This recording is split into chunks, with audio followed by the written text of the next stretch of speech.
my dear students. In my last class, I was discussing about the concept of production बा उत्पादन काहाको कुहा जाए।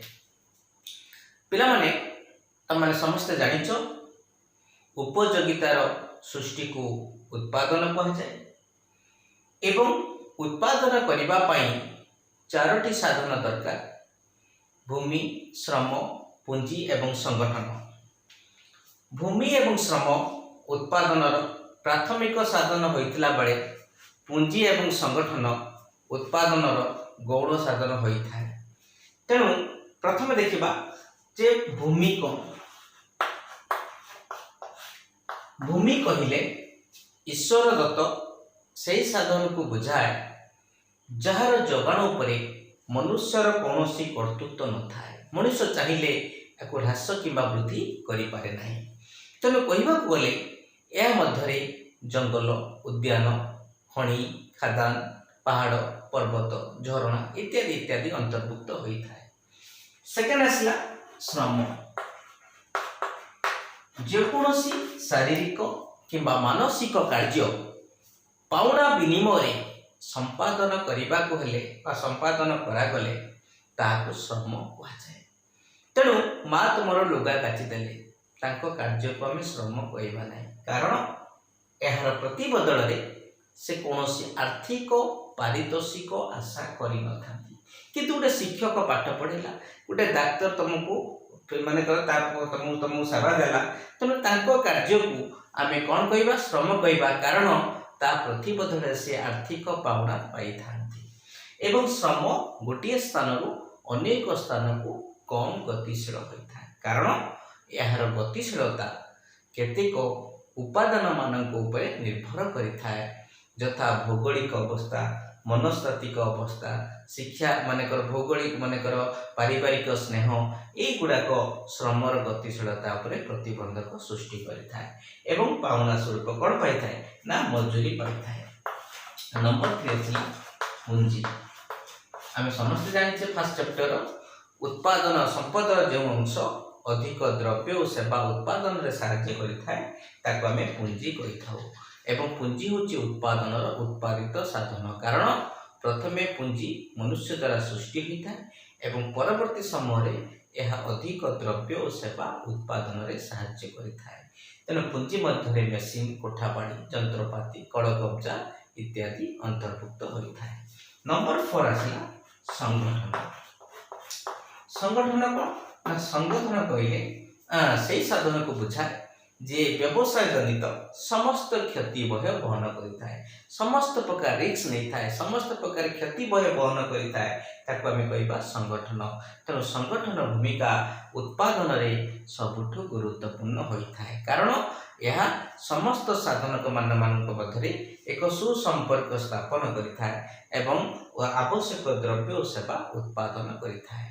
एवं मन रख संगठन होची गोटे साधन जार पावना सर्वदा अणचुक्तिबद्ध होता है। अणचुक्ति माने समस्त पावना भूमि, श्रम, पूंजी एमानकर पावना चुक्तिबद्ध होइतिला बेले संगठनर पावना अणचुक्तिबद्ध होता है। एवं द्वितीय कथा हला संगठनर पावना ऋणात्मक होई पारे, काहेकि ना भूमि, श्रम, पूंजी एमानक प्राप्य देला परे यदि अधिका रहिला ताने लाभ हला, अदरवाइज तार क्षति होता है। एवं संगठनर पावना अप्रत्याशित पूर्वर कहि हबो नै केते गोटे उद्योक्ता बा संगठक लाभ पाई परिबो। एई होची उत्पादनर गोटे गोटे साधन। तापर आसला तमर बड़ जिंस अर्थशास्त्र रे आमे दुई प्रकार समय पढ़िबा, गोटेला स्वल्प काल, गोटेला दीर्घ काल। तने प्रथम आमे देखिबा जे अर्थशास्त्रर प्रथम देखिबा अति स्वल्प काल के कहि अति स्वल्प काल। अति स्वल्प काल कहि से समय को बुझाए जो समय जोगाण आदौ परिवर्तनशील नुहे, जोगाण को आम आदौ परिवर्तन करिपारिबा नाही। तेणु यही समय जोगाण एखार आकृति माने y अक्ष प्रति उलंब, तमाने एटा हम देखिबा x o y एटा जोगाण रेखा एवं एटा एस एस। यही क्षेत्र में जोगाण रेखार आकृति उलंब सदृश होता है। आम जिते समय मन कर जिते चाहिदा बढ़िले भी जोगाण को आम आदौ परिवर्तन करें कौथे अति स्वल्प काल कहीं दिने 2 दिन केते घंटा 5 घंटा 10 घंटा मैक्सिमम 7 डेज आम कहवा जो जोगाण को आम जमा परिवर्तन कर आसला सेकेंड पॉइंट आसला स्वल्प काल। सेकेंड पॉइंट स्वल्प काल। स्वल्प काल कहले सही समय को बुझा जो जोगाण आंशिक भाव में परिवर्तन होता है तामाने स्वल्प काल माने जोटा कि देखा मासे 2 मास 3 मास टिल 12 मास पर्यंत समय को आम स्वल्प काल कही था जो जोगाण आंशिक भाव में किसी मात्रा रे परिवर्तनशील होता है।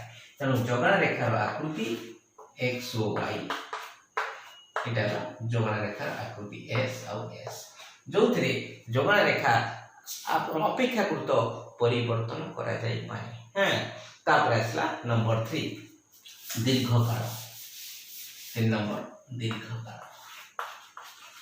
दीर्घकाल माने दीर्घकाल कहले सही समय को बुझाए जो जोगाण संपूर्ण भाव में परिवर्तनशील अटे कहीं दीर्घकाल कहले वर्षे ऊपर समय को वर्षे 2 वर्ष 3 वर्ष 5 वर्ष यही समय को आम दीर्घकाल कहवा जो उद्योक्ता कौन कर समस्त साधन परिमाण को परिवर्तन करें इवेन गोटे पुराना बिल्डिंग भाई कि नुआ बिल्डिंग तैयारी करें कारण यही समय सफिशिएंट समय थाए गोटे उद्योक्ता समस्त साधन को परिवर्तन करने दीर्घ काल मन रख स्थिर साधन आ परिवर्ती साधन मध्य कौन पार्थक्य हो न था दीर्घ काल जोगाण रेखार आकृति अपेक्षाकृत पूरा संपूर्ण स्थितिस्थापक चाहिदा भाया लगे रेखार आकृति अधिक परिवर्तनशील अधिक स्थितिस्थापक होता है जोटी स्वल्प काल में कम स्थितिस्थापक होता है किंतु दीर्घ काल में जोगाण रेखाटा अधिक स्थितिस्थापक होता है। मुझे 3 प्रकार जोगाण पढ़ेली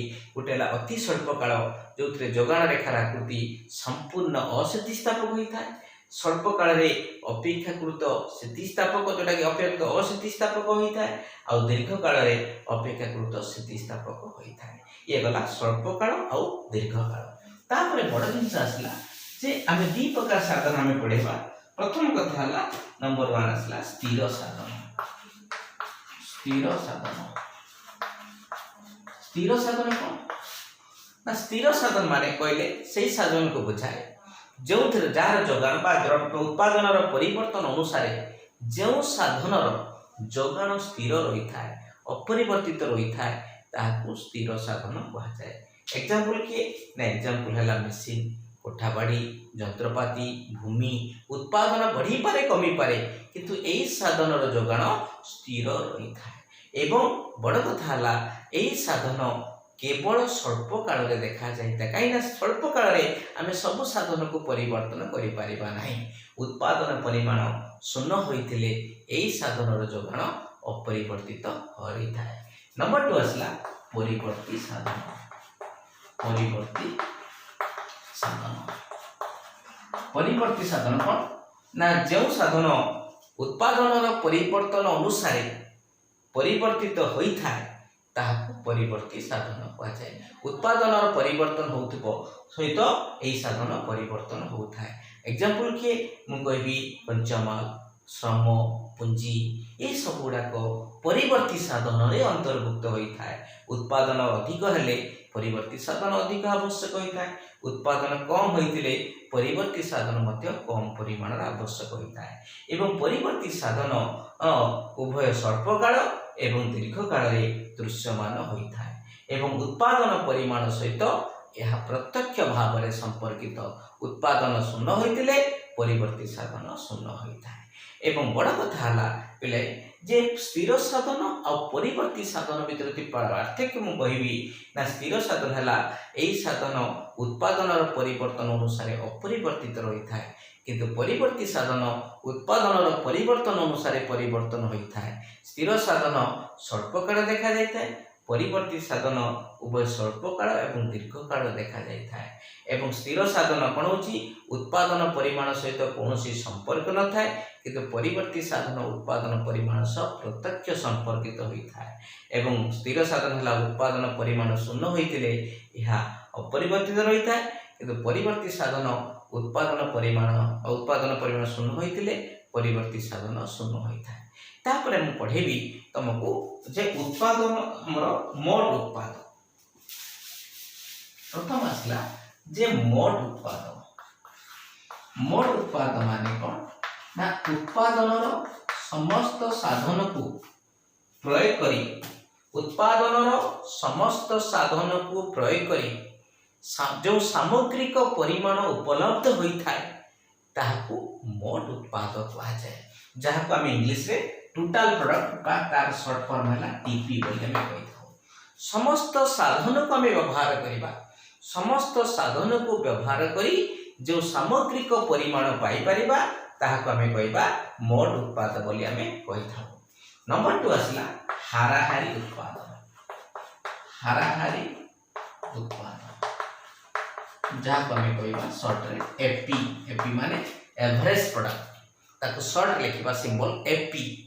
तेन हाराहारी उत्पाद कोन श्रमर एकक पिछा परिमाण को हाराहारी उत्पाद कहा जाए एवं मोट उत्पाद को श्रमर एकक सहित भाग करी हाराहारी उत्पाद निर्णय करे जाए। सूत्र हला हाराहारी उत्पाद समान मोट उत्पाद डिवाइडेड श्रमर एकक। गोटे एग्जांपल कही गोटे उद्योक्ता 10 एकक श्रम व्यवहार करी केते पाइला 250 क्विंटाल शस्य उत्पादन कला। 10 एकक श्रम व्यवहार करी ताने श्रमर एकक केते 10 मोट उत्पाद केते पाइले 250 क्विंटाल ताने हाराहारी उत्पाद केते हबो 250 बाई 10 केते हला 25। ताने हमें सूत्र परीक्षा रे पढिबो जे मोट उत्पाद सूत्र मन रखिबो ए हमर हाराहारी उत्पाद मोट उत्पाद बाई श्रमर एकक ताने 10 एकक श्रम देई से पाइला 250 क्विंटाल ताने हाराहारी उत्पाद हला मोट उत्पाद हला 250 हरण श्रमर एकक हला 10 डिवाइड करले केते पाइले 25 क्विंटाल। एटा हला हाराहारी उत्पाद। तापर देखिबा सीमांत उत्पाद नंबर 3 असला सीमांत उत्पाद को हमें शॉर्ट लिखिबा एमपी माने मार्जिनल प्रोडक्ट। आ माने कोन श्रमर अतिरिक्त एकक प्रयोग करिबा फल रे मोट उत्पाद रे जो वृद्धि होइथाय ताहाको सीमांत उत्पाद कहा जाए। अर्थात मोट उत्पादर परिवर्तन को श्रमर एककर परिवर्तन सहित भाग करी सीमांत उत्पाद निर्णय करा जाए। तार सूत्र कोन मु लिखिबी सीमांत उत्पाद से समान मोट उत्पाद रे परिवर्तन डिवाइडेड श्रमर एकक रे परिवर्तन। एटा सूत्र मोट उत्पाद रे परिवर्तन हरण श्रमर एकक रे परिवर्तन। गोटे छोट एग्जांपल करिबी पिला माने बुझो। एक उद्योक्ता 5 एकक श्रम व्यवहार करी पाउतला केते 70 क्विंटाल शस्य उत्पादन करथला। 5 एकक श्रम व्यवहार करे जदि 2 अतिरिक्त श्रम प्रयोग करे अतिरिक्त 2 एकक श्रम प्रयोग करिबा फल रे तारे 5 एकक थिला लेबर एबे केते 2 अधिक होला तारे 5 + 2 केतेला 7 एकक श्रम देला। 2 एकक दबा फल रे मोट उत्पाद बढ़िला केते ना 100 क्विंटाल को वृद्धि पाइला। ताने पाठ कोची एहारो सीमांत उत्पाद केते हेबो मु तुम कहिछि जे मोट उत्पादर परिवर्तन ताने 70 क्विंटाल थिला एबेला 100 क्विंटाल केते परिवर्तन हैला 100 - 70 डिवाइडेड श्रमर एक परिवर्तन श्रम थिला 5 टा एबे लागे 7 टा ताने केते परिवर्तन हैला 7 - 5 30/2 केते हैला 15 क्विंटाल। ताने कोन जानिले जे मोट उत्पादर परिवर्तन बाई श्रमर एककर परिवर्तन 30 हरण 2 इक्वल टू 15 क्विंटाल। एटा हला सीमांत उत्पाद। ताने कोन पडिले मोट उत्पाद, हारार उत्पाद और सीमांत उत्पाद। तापरे बड़ जिंस आसला उत्पादन फलन।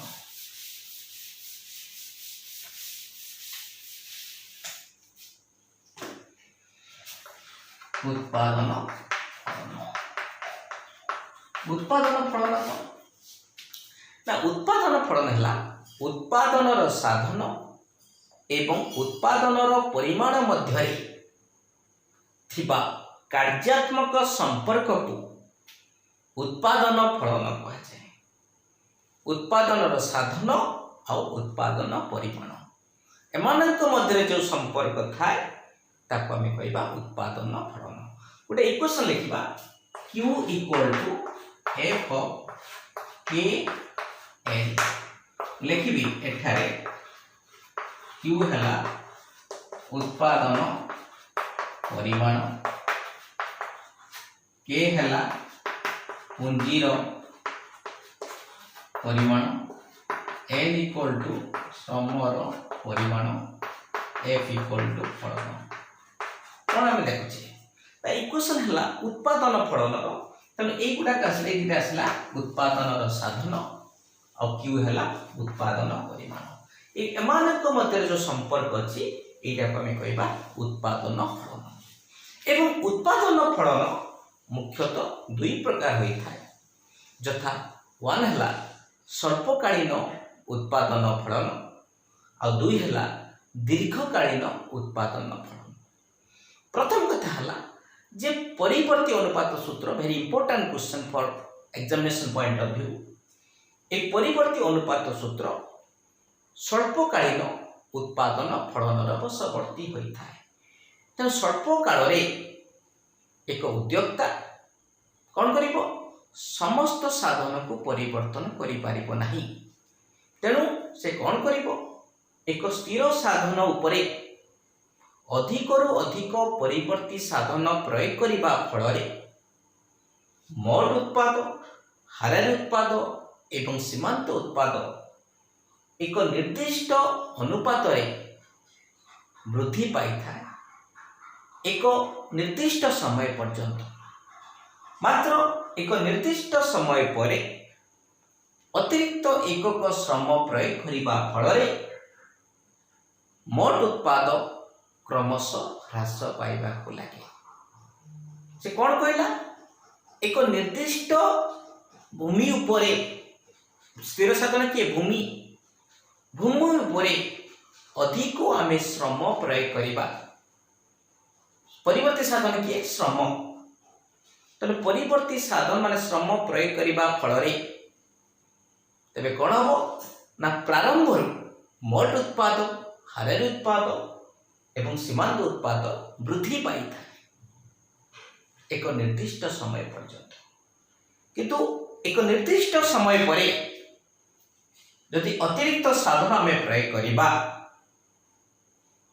तबे कौन हम ना मोट उत्पाद जो मात्रा वृद्धि पाउतला ता क्रमशः ह्रास पाइबा को लगे। तेणु ये परिवर्ती अनुपात सूत्र केतेक शर्तावली उपरे पर्यवेसित। नंबर 1 आसला यही सूत्र केवल स्वल्प काल रे कार्यकारी होता है। नंबर 2 भूमि क्रम ह्रासमान सीमांत उत्पादन वशवर्ती होता है। नंबर 3 समस्त श्रम समान भाव में कार्यक्षम अटंती। नंबर 4 है भूमिर जोगाण स्थिर रहिबो।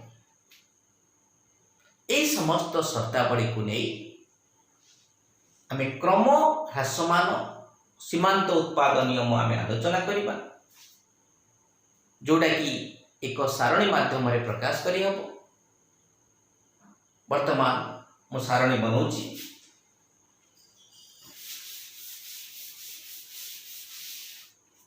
फास्ट आसला भूमिर एकक, श्रमर एकक, मोट उत्पाद ହାରାହାରି ଉତ୍ପାଦ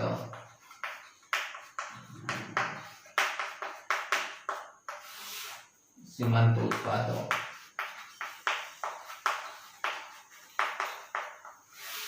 ଉତ୍ପାଦନର ସ୍ତର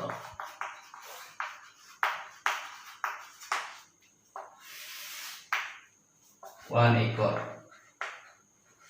110 गोटे एकड़ जमी दीटा 25 12.5 15 3 45 15 20 4 60 15 15 5 72 14.4 12 6 78 16 6 7 8 11.4 2 8 80 10 0 9 78 8.9 -2 डेला प्रथम पर्याय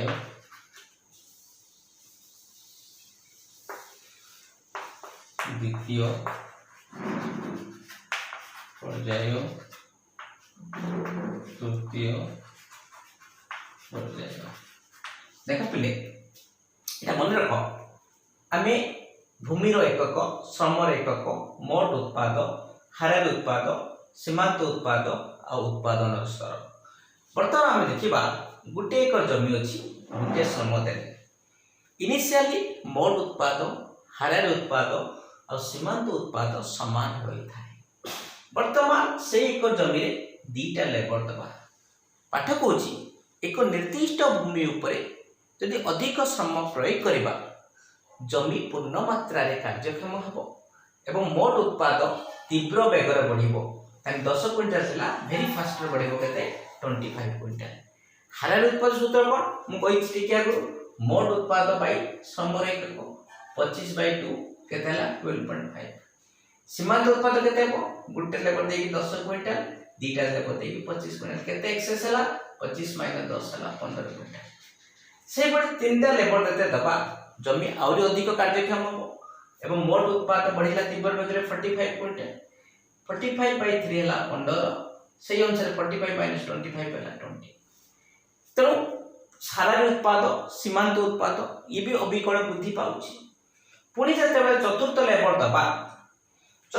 लेबर दबा पुणी जमी केते हला 60 हला एवं 60/15 हला 4 हला 15 ये भी माइनस कले 15 हला तब एई अनुक्रम रे जते बेले आमे एई तृतीय एकक पर्यंत सीमांत उत्पाद तीव्र बेगरे वृद्धि पाई थाए जेते पर्यंत सीमांत उत्पाद वृद्धि पाउतिबो सेटा हला प्रथम पर्याय बा वर्धमान उत्पन्न स्तर तते चतुर्थ एकक ठारू आस्ते आस्ते कोन हला जमी पूर्ण मात्रा रे कार्यक्षम होबा लागिला एवं हारेर उत्पाद सीमांत उत्पाद उभय ह्रास पाइबा को लागे जते बेले अष्टम एकक श्रम दबा तबे सीमांत उत्पाद ह्रास पाई केते हला 0 एवं मोट उत्पाद ह्रास माने सर्वाधिक हला 80 क्विंटल एवं एति पर्याय समय को हम कहबा द्वितीय पर्याय पुणी जते अधिक पुणी 9 नंबर श्रम दबा सीमांत उत्पाद हला -2 आ मोट उत्पाद ह्रास पाई थाए तेनु जोटु सीमांत उत्पाद ऋणात्मक हला ताको हम कहबा तृतीय पर्याय